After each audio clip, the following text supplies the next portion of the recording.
Looks like we could start. Welcome back, everyone. So we're just about done with week 14. That means there's just 2 weeks left.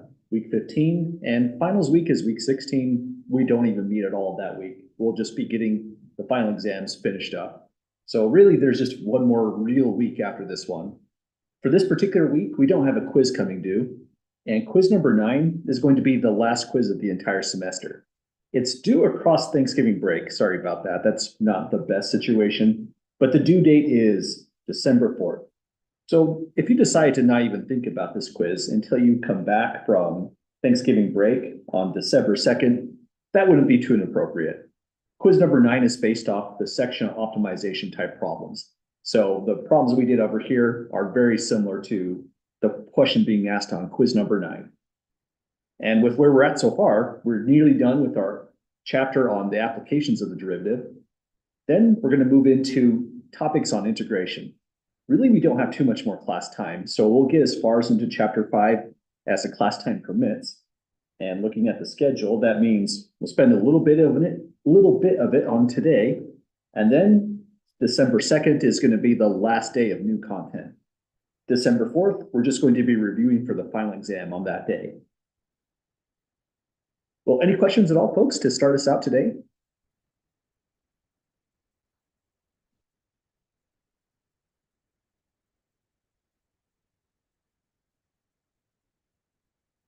Okay, well, let's begin. We're in section 4.6. I wrote we're on example 4, but when we were going through the notes, I realized I didn't actually number those examples correctly. Counting was hard on that day, I guess. So example 4 is this problem down below. Here, we're solving actual differential equations because these are equations, there's an equality sign, that involve an unknown function. All we have is the derivative of that function. So this is what makes it a differential equation. But before getting into that example, let's do a warm-up example, just on finding an ordinary antiderivative. So to get an antiderivative, we're going to need some formulas to help us out. And the one that helps us the most is this one. If, let's use a color that looks like it's more important. How about purple?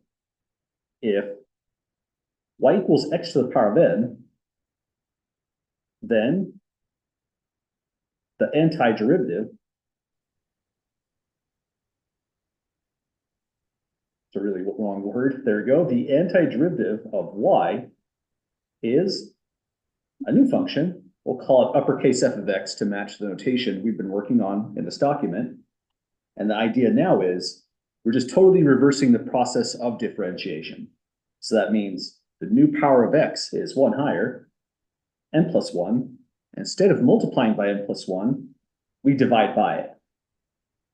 Then we throw in an arbitrary integer c so that we have the most general antiderivative possible. So if you differentiate this function, the derivative here by the red dot just turns into x power n. The derivative of the constant goes to 0. And so this function, even though we think of it as one function, it really represents infinitely many different ones, all indexed by your choice of a constant c. C could be 0, 5, square root of 2, any real number whatsoever. So with that formula, we can come back over here and calculate the antiderivative of f. We'll be using the power rule in reverse, this one, essentially 3 different times. Any questions, folks, with the rule in purple?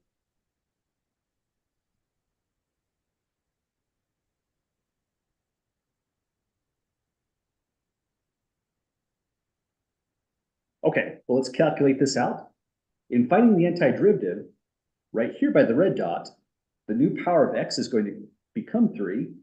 So we have 3, x to the new power of 3, and then this part of the formula says, divide by that new power.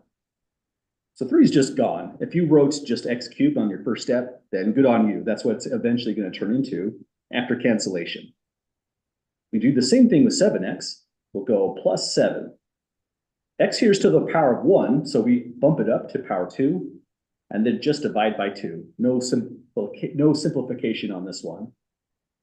Lastly, we need the antiderivative of negative x. How about a volunteer for the class on this one? Anyone recall what would happen if you take the antiderivative of a constant?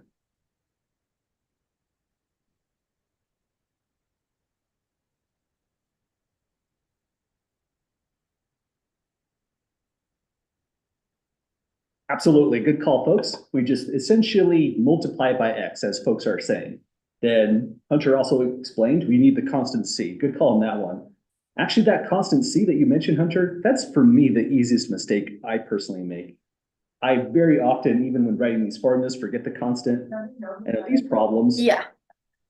oh, let me take one moment. And on these problems, once I get the antiderivative of the -8, like you all said, -8x, it's easy to celebrate early and say we found it. It is an antiderivative, but it still needs the constant C. Not as if you'd lose a lot of points. If this was a real exam question at 6 points, you lose, say, 1 point if you forgot the constant C. But we have it. That's our antiderivative. You don't have to take our word for it. A really strong encouragement on these problems is the check. So once you write down your f of x, I guess we should simplify it. Always kind of jumping the gun on that.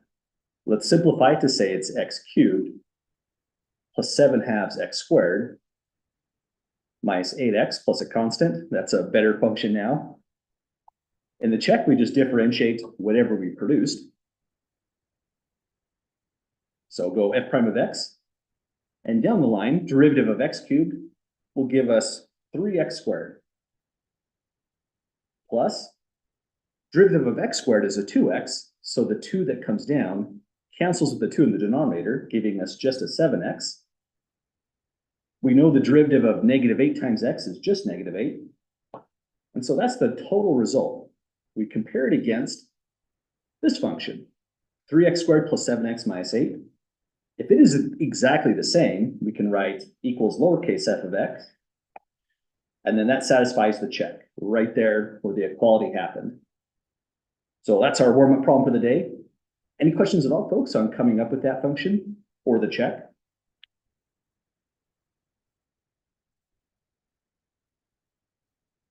Okay, common questions about this kind of stuff is if you're doing this on a quiz or if you're doing this on exam, do you have to show the check? The answer to that is no, but you're still encouraged to do it. So either way, I mean, you have a lot of time on a quiz and the check is fast.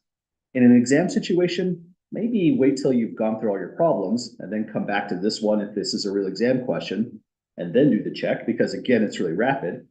And let's suppose that this problem was wrong and you did the check and found out, but you didn't have enough time to actually fix it. I would still give partial credit on just this right here because that's good information. It shows you know that there's a slight problem with your answer and that is worth partial credit just on its own. Well, that's our warm up. What we're going to do next is get it back into the next problems, dealing with differential equations.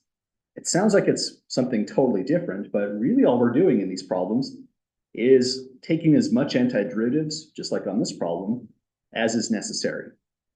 So the instructions go, solve for the function f. Well, that means our answer is just lowercase f of x. But the problem they gave us is a second order derivative. That means in order to solve for f, let's say that here, to solve for f, we need to find the antiderivative. We need to do it 2 times now. If we're looking at the second derivative, we have to unwind it once, taking us to f prime, unwind it again to take us back to f, so we find the antiderivative twice in that sense. So all because of that second order derivative, we'll be doing that kind of work.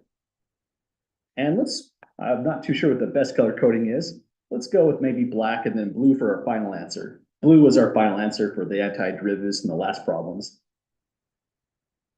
Eli says, is E a constant in this problem? Yeah, good call. So this is a constant E. So when we go to find the antiderivative of that right there, it'll go exactly like the antiderivative of -8. We just throw a X variable right at it. Other questions so far?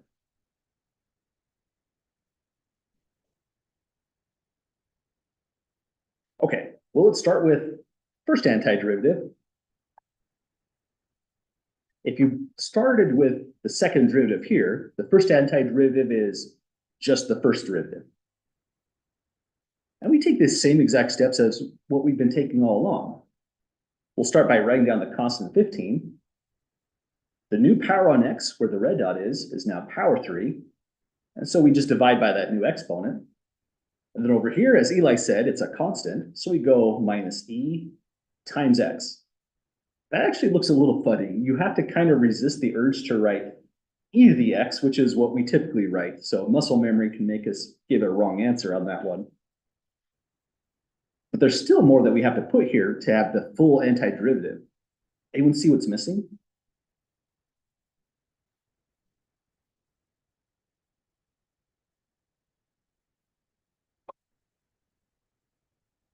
Yeah, absolutely. We need that plus c. So as Eli said, last step is plus the constant c. Well, we're trying to get to the original function f. Now we're at the first order derivative. So we take this whole process and just do it all over again. Next antiderivative will be f of x. I always forget. It's a good idea to simplify these as you go. So let me write that this is now 5x cubed minus e times x plus the constant c. Okay, now we're on track. So new power right where the red dot is power 4. So we have 5 x power 4 divided by 4. Over here, it bumps up to power 2. So it's minus e times x squared, then divide by that 2.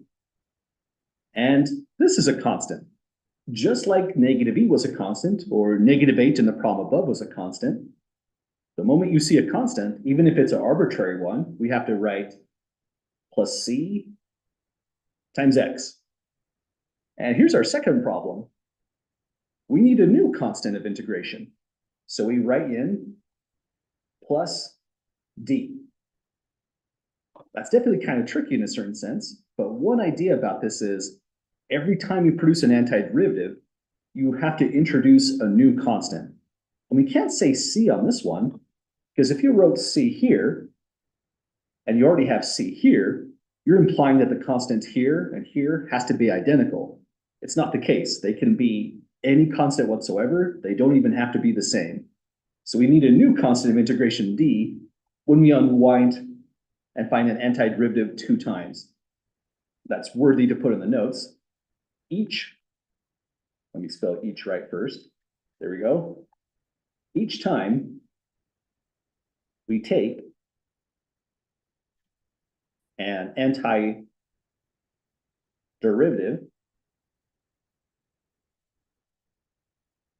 we must add a new constant of integration. But at this step, we're all done. There's nothing that can simplify here. We have everything we would like. And so the check would be to differentiate f once and twice to see if you get back to this answer right up here on the top. We'll skip the check on these since we were really careful with the checks on the prior problems. But any questions at all, folks, on solving this first differential equation?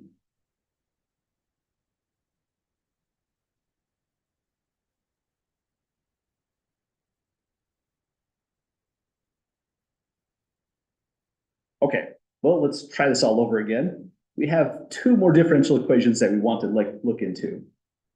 This one's a little bit different because it has a second order derivative just like in part A, but it also has conditions. We have an initial condition that f of 0 is 3, and another condition that f at negative 1 is 10. Collectively, these are both called initial conditions. And that means this problem is collectively referred to as an initial value problem. So this is an initial value problem. It's still a differential equation, but the thing that's special about an initial value problem like what we have here is these conditions specify uniquely one and only one function that has that second derivative. What it's saying is we're going to solve for this constant c and solve for the constant d when we go to produce them in our new problem. The function f on this one is an infinite family of different functions, But our initial conditions are gonna allow us to solve for exactly one function. And that's the same thing we're gonna do on the problem down below with a slightly more applied setting. So let's give this a try. It starts off just as before. We take our second derivative, compute one antiderivative. So now we're down to f prime. At f prime of x, take the antiderivative of 3x squared. That would turn into x cubed, and the check is, the moment you put that down on paper, visualize its derivative. Derivative of x cubed is 3x squared. So this is the method of just check as you go. That looks right. So we go on to the next term. Antiderivative of -1 is just negative x. Then here's our first constant of integration, c. Our initial values are for f and f again. That means none of this information actually helps us solve for c yet. We need to go to the original function f by finding a next antiderivative. Any questions to this line so far?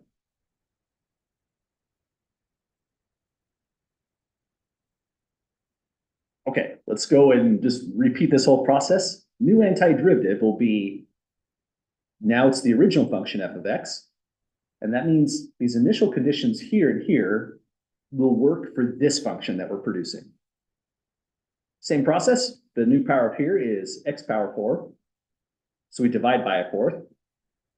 Next one is going to be x power 2, so multiply that by a half, dividing by 2. This is the new thing where you see the constant c. We multiply it by x because it's a constant, and then add the next constant of integration, d. If this was like not triple prime, but maybe 30 derivatives altogether, the 30th order derivative, you would have 30 constants, and that's concerning. You could run out of letters in the alphabet. But another strategy that works, even in this problem, if you prefer it, is you could just call this c1x plus c2. Completely up to you how you'd like to describe your constants. Let's go with just c x times d like we had initially. Since in this course, the second derivative or the third derivative is the highest this would ever get. So now that we're at c and d, we must solve for these constants. Well, any questions so far, folks, to this stage?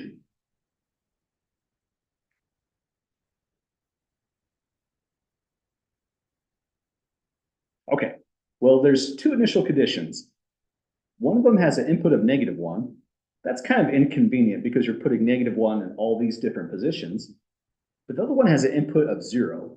If you see an input of 0 like that, it's probably the best starting point. So let's start by just rewriting f of 0 equals 3.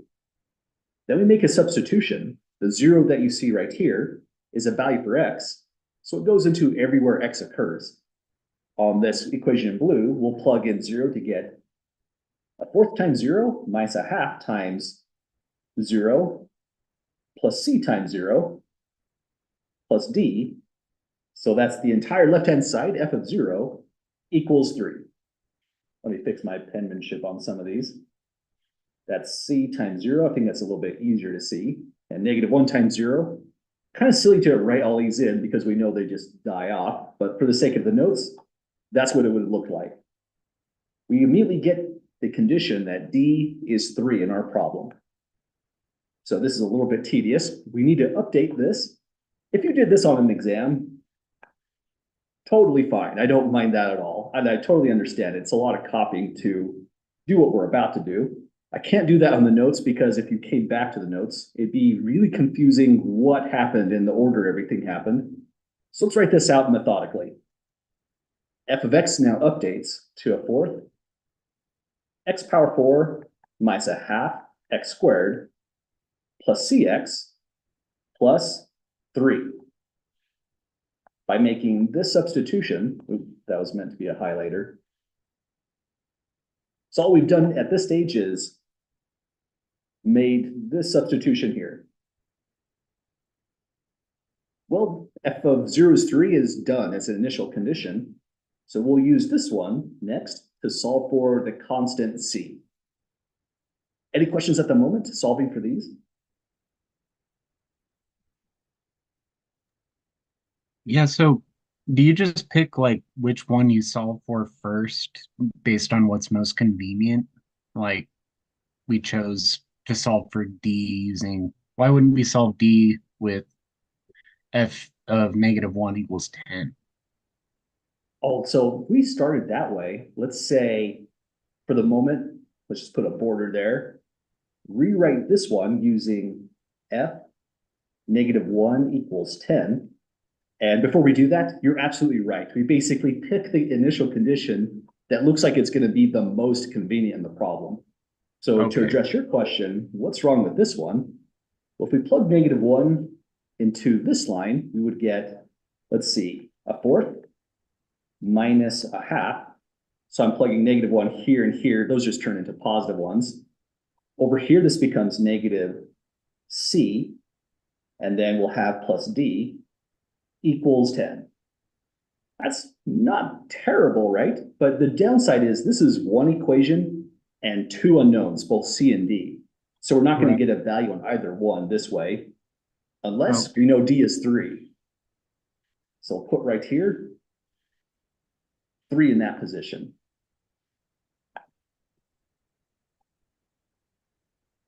which means we're using that equation there, and that's a good way to approach it. Does that help out with that question so far? yeah, it does. Awesome. Thanks for asking about that. Some of these problems are a little bit different though. It's sometimes they give us f prime on one and f on the other, and that means we don't really have a choice. We just have to go with what they gave us. That's what's going to happen on this next one, because the first initial condition is for s. That's the original function. And the next initial condition is velocity. That's for the derivative of s right there. So this one's like a f prime, whereas this one is like the f of 0 in this initial set of initial conditions here. Other questions so far?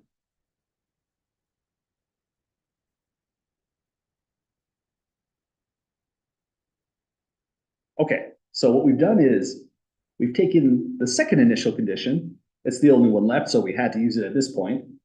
Plugged it into this line, and now if f of -1 is 10, then all of this is equal to 10. A little bit more work to actually solve for the constant, but it's nothing too major.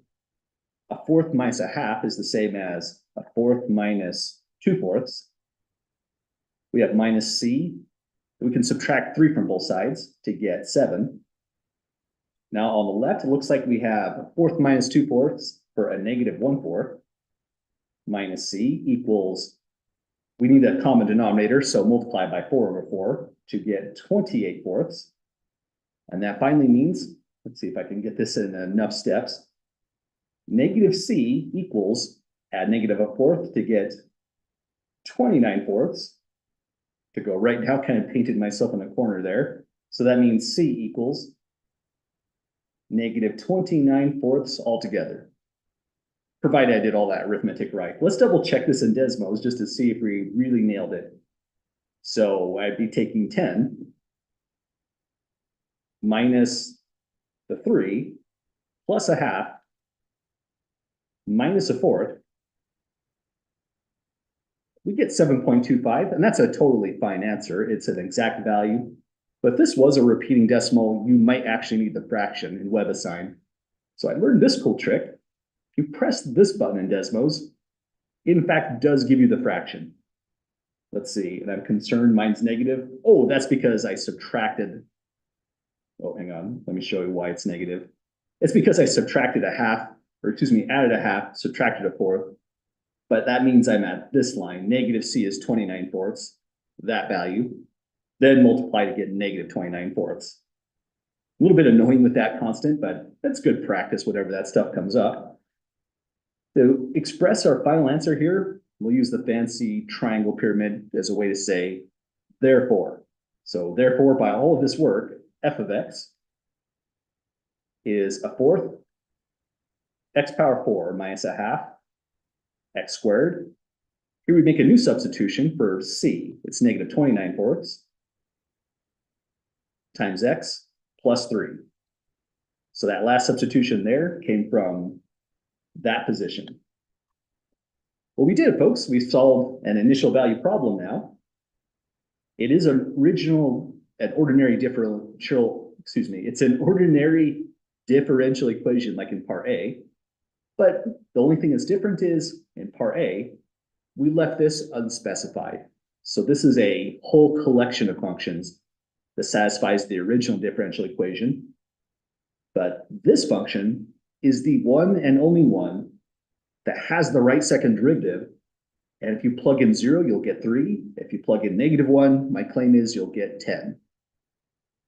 The first one's not too hard to check. If you plug 0 through here, all this wipes out and you certainly do get a 3. The other one is just more of a calculator computation to see if it works out. But any last questions, folks, on getting through this example?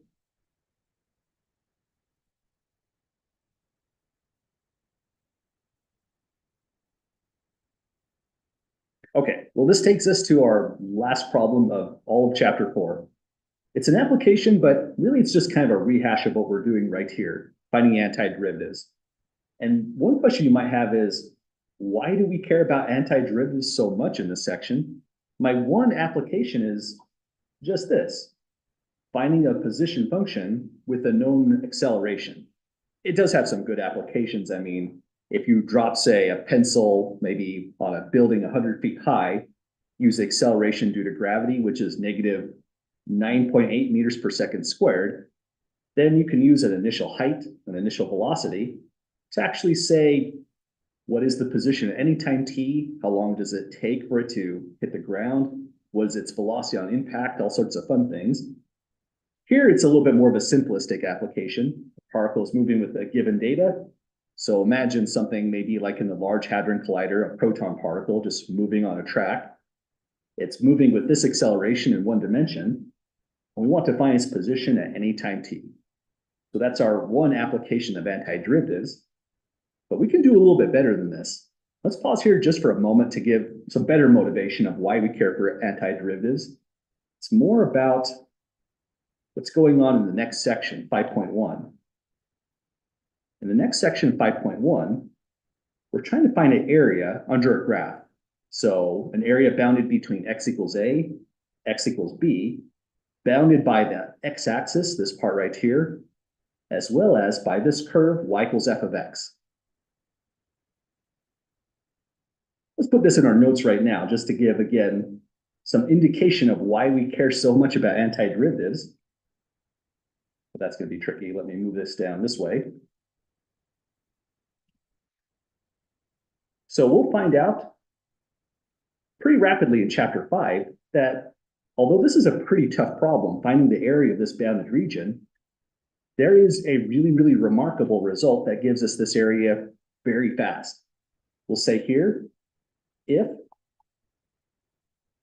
y equals f of x is continuous on the closed interval from a to b, then the area, let me use a different color for that. The area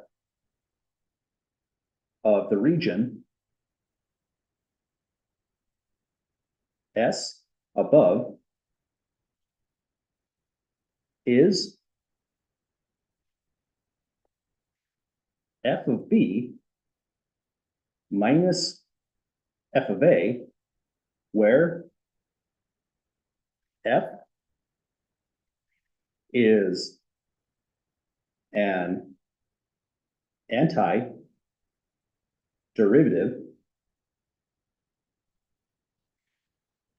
of f. So that's a really remarkable statement altogether. We have some function y equals f of x. All it requires is continuity on a closed domain from a to b.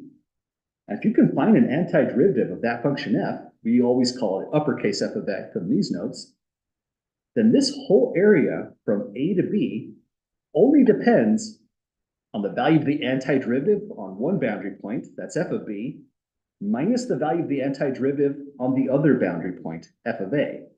That gives us the whole area. And this is such an unusual statement that sometimes people don't even believe it the first time we take a look into this. But it turns out to be a provable fact. This is called the fundamental theorem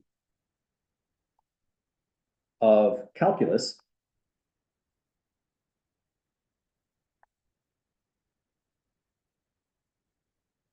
And it's officially called the fundamental theorem of calculus part 2. So there's multiple parts of that fundamental theorem. But it's a strange statement that tells us somehow, some way, getting an area is related to finding an antiderivative. So getting area and differentiation are related in that sense, anti-differentiation in particular. And so that means out of nowhere, we are really concerned about finding antiderivatives of this curve you see right here, since we can now get the area. Why do we care about areas? Well, areas can represent loads of different things and applications. An area could represent, for example, distance traveled. An area could represent energy in a system. It could represent a population size. Just about anything at all could be represented as an area in the right context. So finding areas just becomes as equally as important as finding a derivative of a function. To get there, we have to have a really good handle on just getting an antiderivative like f. And before we go to those next notes in chapter 5, we still want to finish off all the last problems on these. So this will be, although an application, think of this as major purposes, just more practice getting antiderivatives. Well, let's give this a try. Any questions at all with the motivational example up here? Motivational in the sense that we're trying to find reasons why we care about finding an antiderivative. Okay, well, let's go to calculate several more antiderivatives, just a couple more it looks like. And then we'll get into issues with areas. So it says here, some particle is moving with the given data. Again, we're only tracking things in one dimension in calculus. We need more information from physics if we're tracking in 2 dimensions, 3 dimensions, and so on. But we can still find the position of the particle at time t, which will be a distance from the starting point of that particle at any time. We'll refer to that function as s of t, but this information is indicating that to get s of t, you need an antiderivative, velocity. We don't even have velocity. So to get velocity, this equation is indicating we need an antiderivative of acceleration, a of t. So here's how the problem starts. Acceleration is a, and it's just a constant, -4 meters per second squared. So when we go to find one antiderivative, it'll be v of t for velocity. Let's just indicate here for the purpose of the notes that we are taking an antiderivative. So because it's just a constant, we take -4, multiply it by, x is what I would like to say, but the variable here is t. Don't make that mistake like I just did. Multiply it by the variable t for time, add a constant of integration c, and this problem is suddenly different than the last one that we looked at. The last one, we had essentially 2 initial values that were both s, the original function. But this time, once we got to the velocity function, this is on the table for us. In fact, we should just use that right now. We use the initial value for velocity to solve for this constant c. So far, this is step 1. This will be step 2, solving for the constant. And it's not so bad. When it says v at 1, that means we're throwing 1 in for the time. So -4 times 1 plus the constant equals, they say, 10 meters per second. So what that initial condition is saying is 1 second after the start of this experiment, again, imagine a proton just moving on a track in the Large Hadron Collider, something along those lines. 1 second after this started, it's moving at 10 meters per second. Probably not fast enough if it's a high energy particle, but let's just keep on going with that analogy. We can solve for this and say C equals, add 4 to both sides, 14 altogether. So this will be our step 3. We update the model and write velocity at time t. Let me get my arrow centered a little bit better. Velocity at time t is now equal to negative 4 times t plus 14.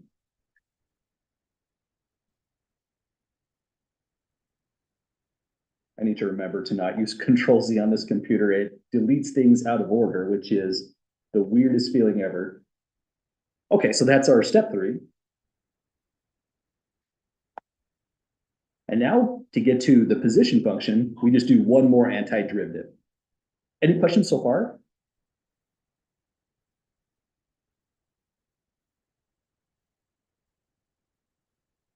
Okay, well, from this equation here, it says the derivative of the position function, s, is your velocity. That means when we come down, I write out s of t. I guess this is step 4 now. We're just taking yet another antiderivative.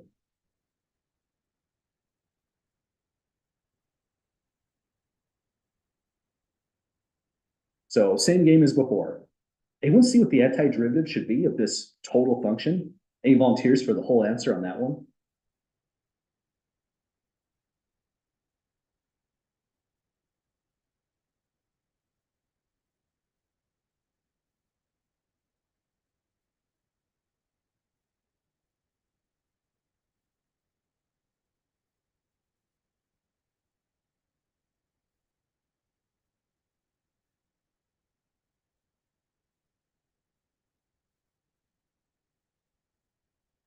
I'm definitely being kind of lazy asking for the whole answer. Oh, I think we've got one. Eli says negative 2t squared plus 14t plus c. Good call, Eli. That's exactly it. Thanks for putting that out. So this is negative 2t squared plus 14t plus c, just as you said. Does that look right to folks? Any questions on that answer there?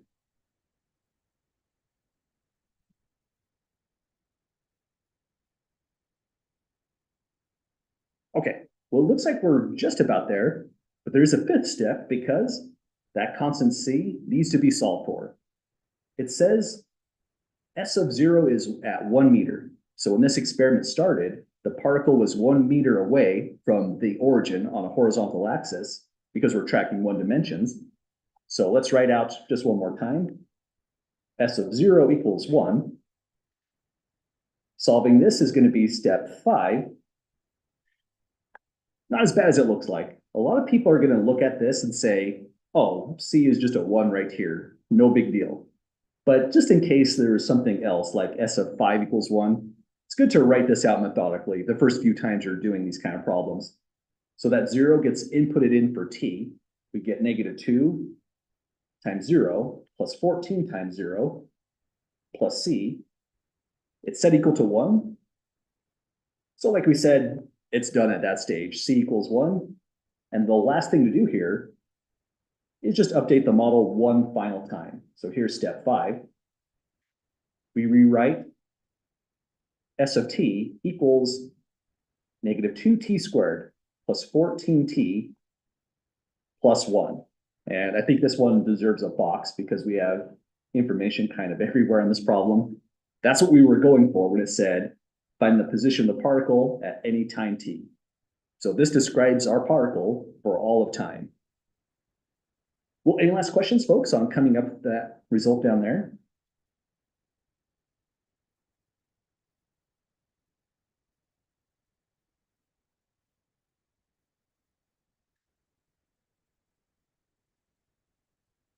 Okay, well, congratulations, everyone. We have completed chapter 4, applications of the derivative. We don't have a lot of time left in the course, so what we're going to be focusing on mainly when we're in chapter 5, with the limited amount of time we have of basically a day and a half, is thinking about this area problem. That's section 5.1 that we're going to get into. And then in our last section, we'll do a few problems where we actually find the area using the fundamental theorem. by doing this kind of evaluation. But first, before all of that, here's how the next section starts. Well, I guess we were just looking at it, but here's the Word document.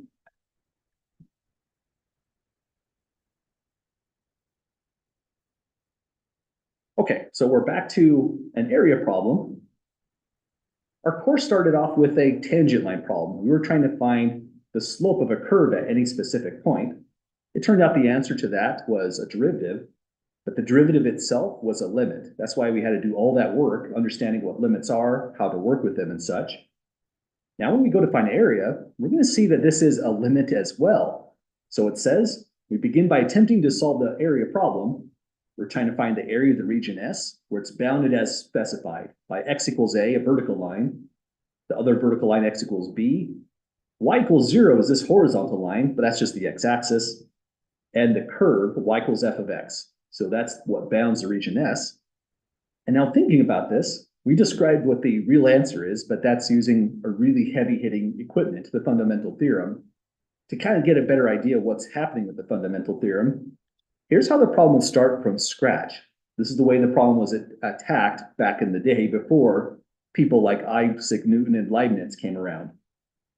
We'll take this whole thing and come up with a width. That width is going to be regarded as delta x. We want our widths to be equal, so we're going to use this as a width from one endpoint to the other. And that means it's going to be calculated by taking b minus a divided by n. So this formula right here is going to give us n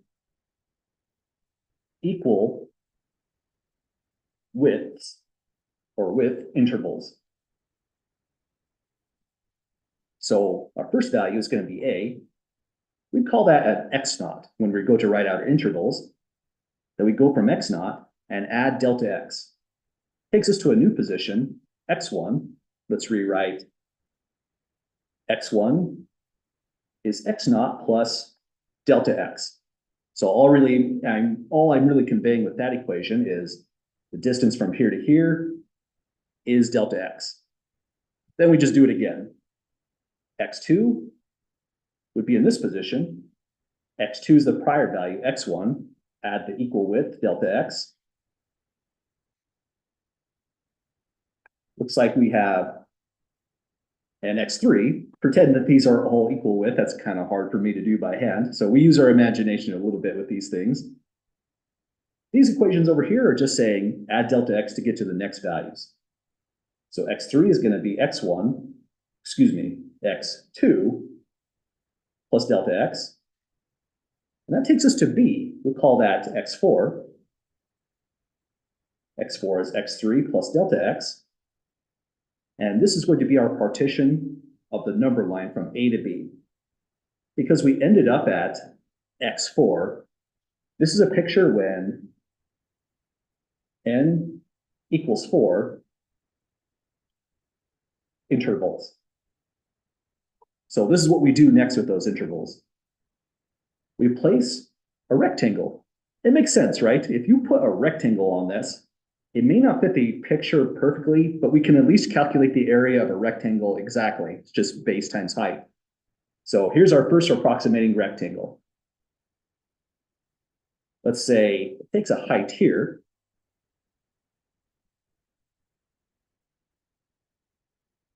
This value we'll call x1 star. It could be any point from the far left, where it's a for x naught, or the far right, where it's x1. So your sample point you pick can be anything. We call it x star to represent any sample point. It goes up to this height and gives us a function value, f of x1 star. And now to calculate the area of that one approximating rectangle, we just write out area is now approximately, take the base, that's the x1 star, that's the width here to here, delta x. Let's actually put that here just for a reminder. Widths equal delta x on every single one of those. So it's delta x from x1 to x2 as well. So take delta x, multiply by the height, that's f of x1 star. And then it's rinse and repeat. Go to the next interval, pick a value anywhere. It could be x1, maybe x2, somewhere in the middle. Let's just put them kind of randomly. x2 star would go here. We get a height over here. And that's our next approximating rectangle. Notice this one seems to do a little bit better. The one on the left has an underestimate in this location and a huge overestimate on this location where we didn't capture that area. This one seems to balance out a little bit better. So the next term is going to be plus delta x times f of x2 star. And then let's keep on going. Here's the next one. x3 star. So directly up is this height.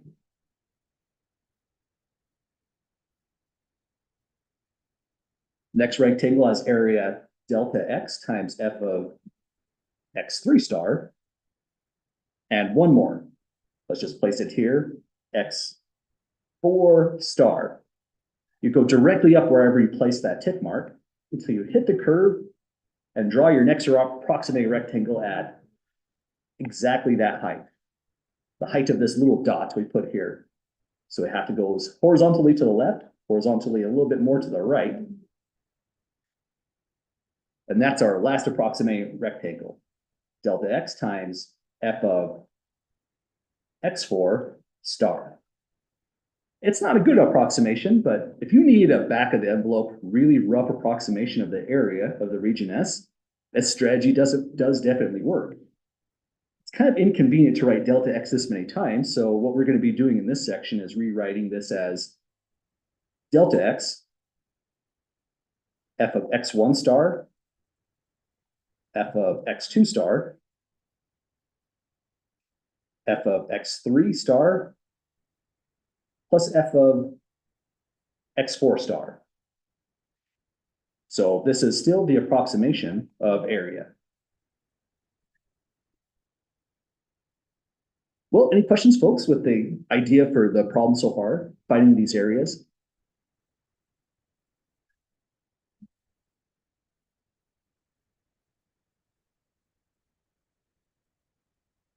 Okay, let's add maybe one more thought. It's definitely an approximation. We're emphasizing this right here. And we can also just see it on the graph. These rectangles didn't do the best job of actually capturing the area. So my question for the class is, what can we do to make this area approximation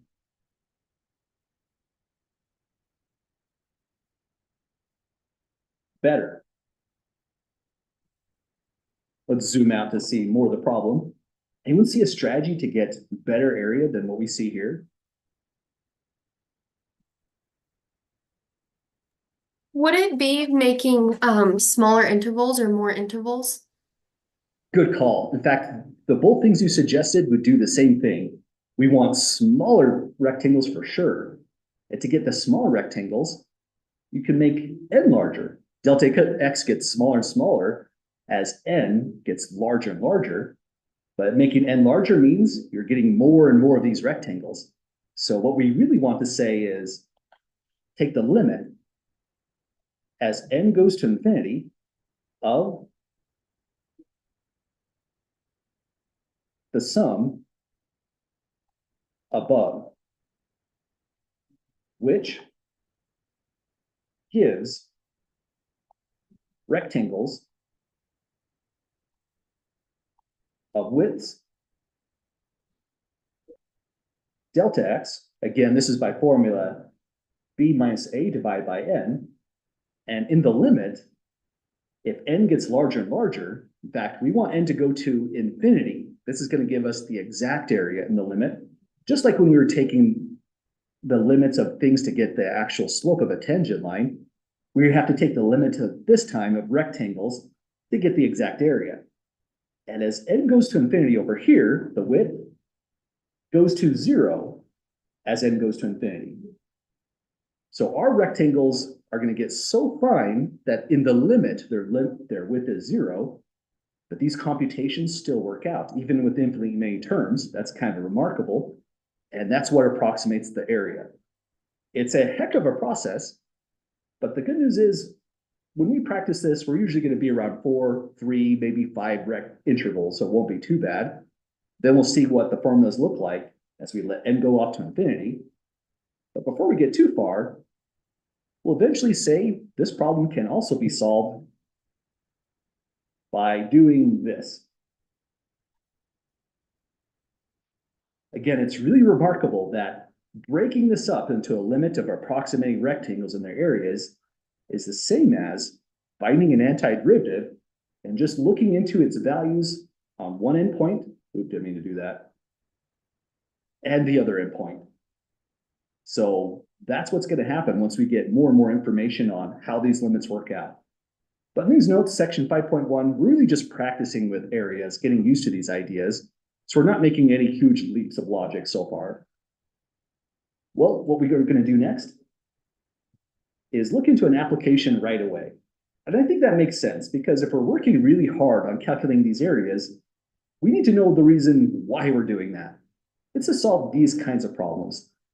Areas can give us distances like we mentioned, or just about any other physical quantity if you frame your problem in the right way. So here's what's going on in this problem.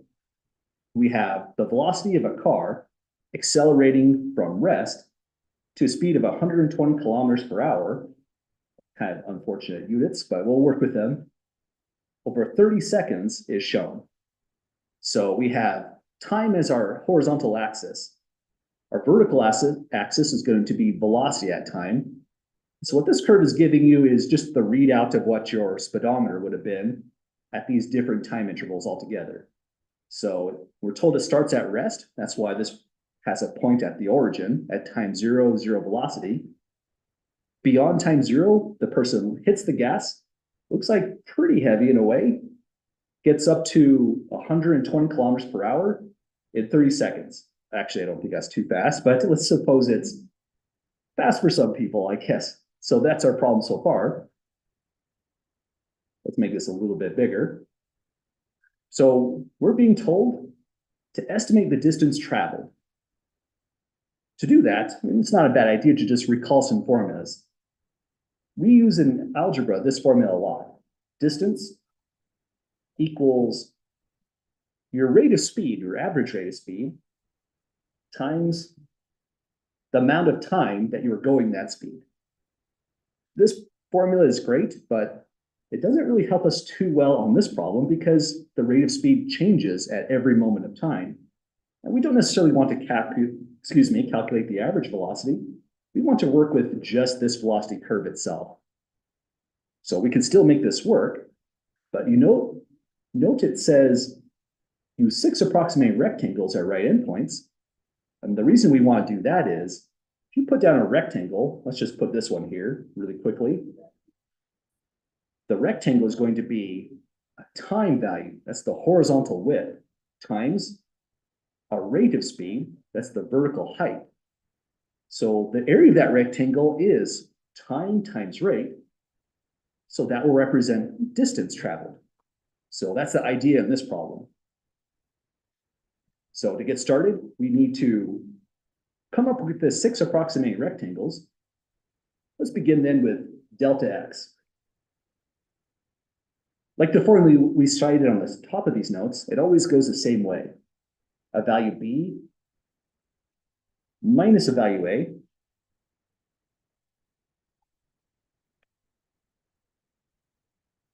divide by n.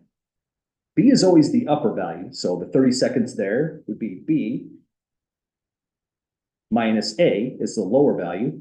So a is 0 in this problem.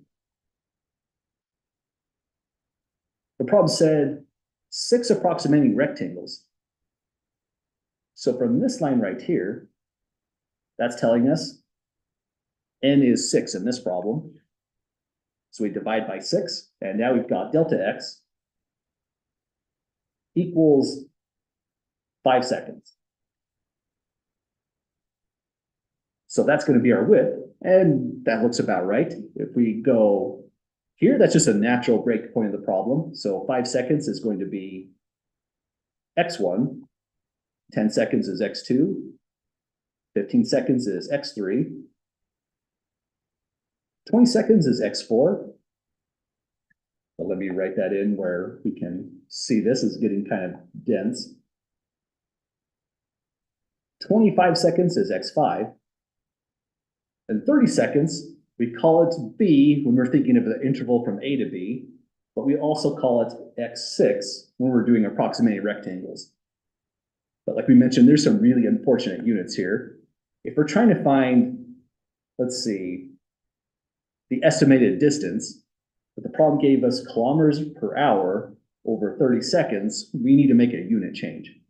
This is one of those problems where I wouldn't actually ask this as an exam problem, since unit changes during an exam setting is not very user-friendly. I think that's rude. But it's not so bad if we're doing it as a homework problem or a quiz problem. I think the best unit change is to leave the velocity just the way it is in kilometers per hour. Let's change the seconds into hours, and that'll make our units compatible. So delta x is going to be equal to, first it's 5 seconds, then we have to multiply by 1 minute per 60 seconds. Then we're trying to get to hours, so we have to multiply by 1 hour per 60 minutes. Okay, I hate these unit conversions. Let me know if this seems a little bit off. Let's see, how would this cancel? That's the best way to think about it. Seconds and seconds would cancel in this way. Minutes and minutes would cancel in this way. So we would have the unit in hours if we go this route. This is a definite calculator problem though. So we've got 5 divided by 60 times 60. So that's a 60 squared. That's kind of an inconvenient number to write down a whole bunch of times. So cool trick in Desmos, click that little fraction button and that's a lot easier to write down. 107/20ths. So delta x equals 1/720ths hours. So that's our time interval from here to here and for all the rest of them. Well, we've got the first thing down, getting delta x. Let's call that step 1. Any questions at all, folks, coming up with this equation here and then the unit change?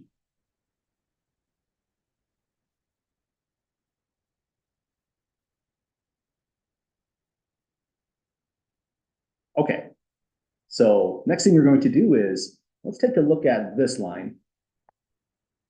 When it said 6 approximating rectangles at right endpoints, on shorthand for saying all that is use R6. So R is a way to say right-hand endpoints. 6 is telling us 6 endpoints altogether. So area is going to be approximately equal to R6. Let's describe that notation just one more time since it's brand new. This is 6 rectangles at right endpoints. So this now takes us to step 2. And step 2, here's what we're going to write down. Just the formula for what R6 would be. It's going to be a delta x. It then multiplies our velocity function. So we have b for velocity. That means this whole curve is y equals velocity at time t. So we'll have velocity at x1, velocity at x2, velocity at x3. Oh, I always forget to not use Control Z on this thing. Plus velocity at x4, x5, and here's the last one, velocity at x6.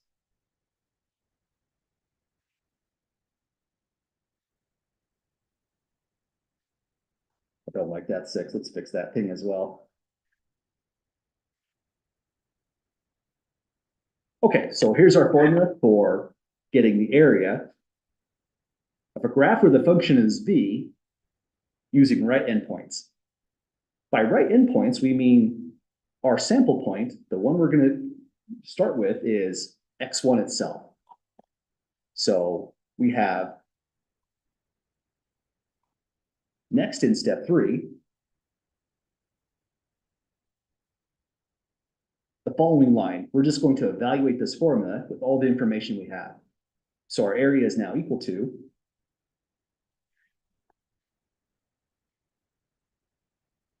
first, let's put in this delta x that's factored out. It's 107/20 hours. Next, we need to plug in our values for here. So velocity at x1 is going to be velocity at the first right endpoint, 5 seconds. When we do that, we have a line that comes up like this, hits the curve right there. Because it's a right endpoint, it starts right at x1. And the height right here is going to determine the distance traveled in this first interval.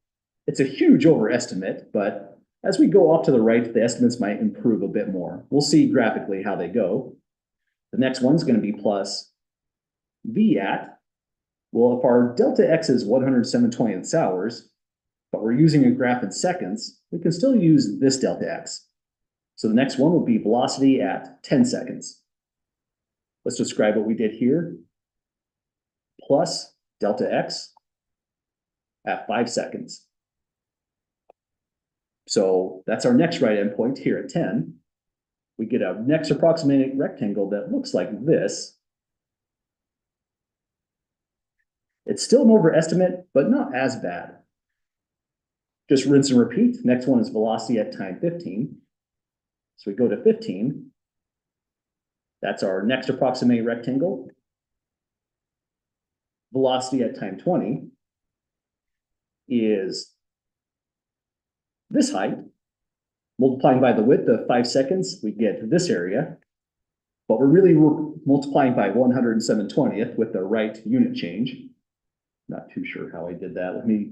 There we go. I think I right-clicked on just the wrong thing.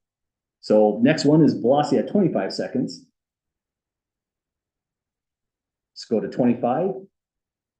Throw a line segment up, go off to the left, and here's our next batch of area. Here's the last one, velocity at 30 seconds.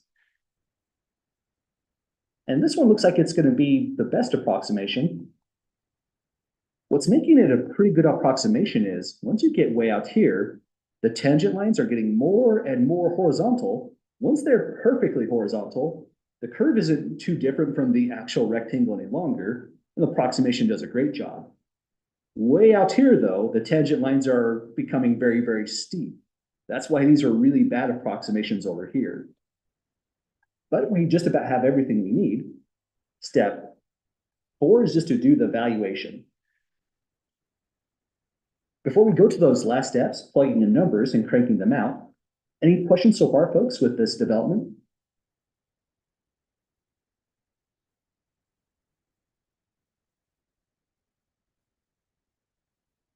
Okay, we need to do a tricky thing on this problem.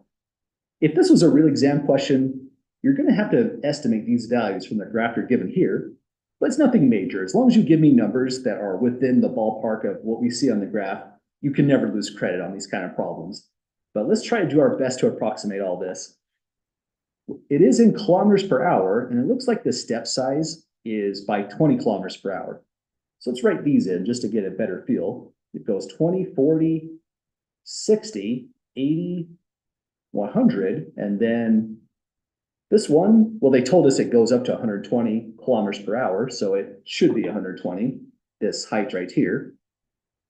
And the values we're putting in, looks like for the first one, maybe a 55. That looks about right. If someone said 45 or even 60, that's within the ballpark. I'm not too worried about getting the most perfect approximation ever. Just try to get close. So on that first one, 55, our answer now looks like this. 1 over 720 hours multiplies velocity at 5, which would be 55 kilometers per hour. Now, you don't have to put the units in. I don't emphasize units very often in these courses, but this is a fun one to actually involve them just to see, are we really getting distance? So the next one, this one looks like it's at a height, well, not exactly 80, but pretty close. Looks like it's maybe 77, maybe 78, something like that. So add 78 kilometers per hour and rinse and repeat. We want velocity at time 15 seconds. So we go to the 15-second mark, estimate this height, maybe like 95 seems about right, and add 95 kilometers per hour. So down the line now at 20 seconds, these are getting kind of hard to estimate because they are packing kind of tight, but maybe this one is, let's say 110 kilometers per hour. At 25 seconds, this one looks like it's at height really close to 120, maybe 117, 115, anything like that. Let's go maybe 115 kilometers per hour. And here's the last one. That's the only one we don't have to estimate because they told us in 30 seconds, the car was going 120 kilometers per hour. And now when you multiply all this stuff together, the unit of hours cancels in this way. All that's left is kilometers. So we truly, really are getting a distance.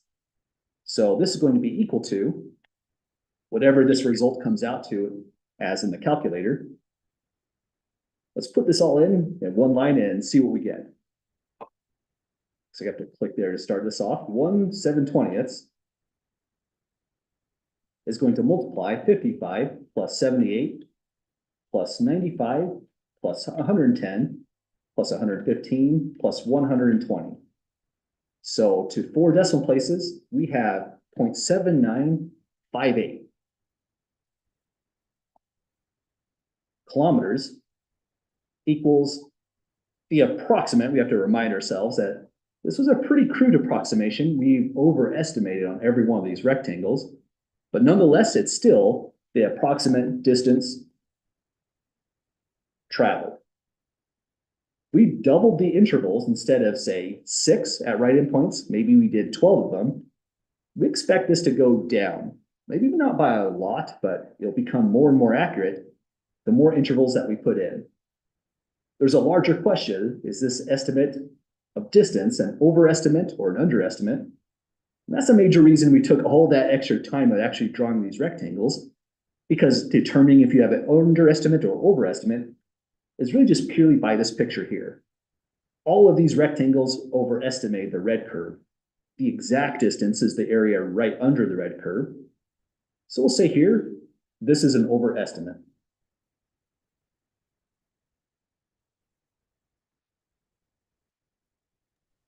I have a question. Yeah, go ahead. If we were to do a problem like this on an exam, would you tell us how many intervals to use, or is that something we'll have to kind of come up with on our own? That's a good question. I'll always say somewhere in the problem, the exact number of rectangles. So I'd have to say 6 rectangles, 12 rectangles, probably not 12. That's a little bit too tedious for a by hand computation. But yeah, that would definitely be written into the problem. Other questions at the moment?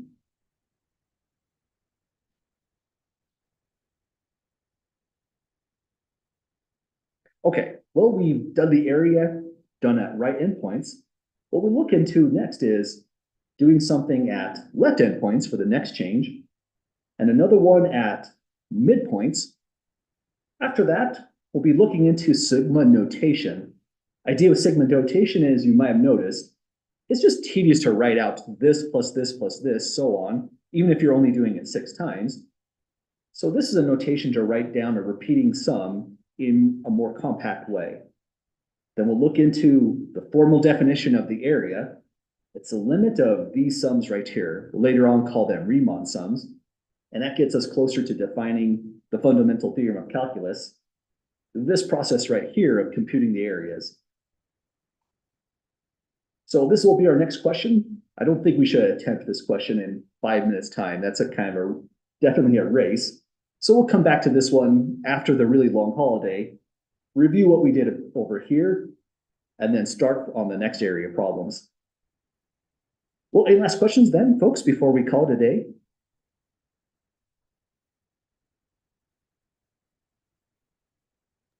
Okay, well, I'll still have office hours as today and tomorrow as normal, but have a great Thanksgiving, folks.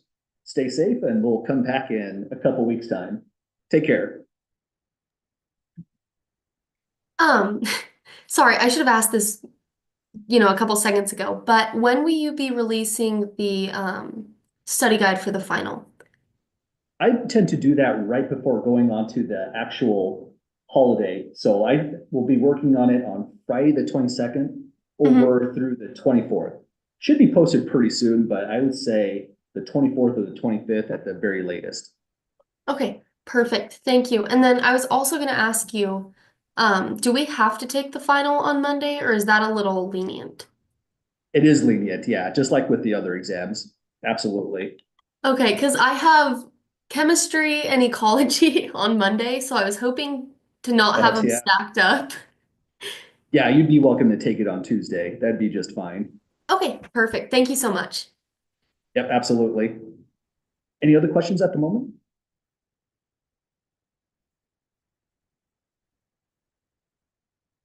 Okay, take care, folks.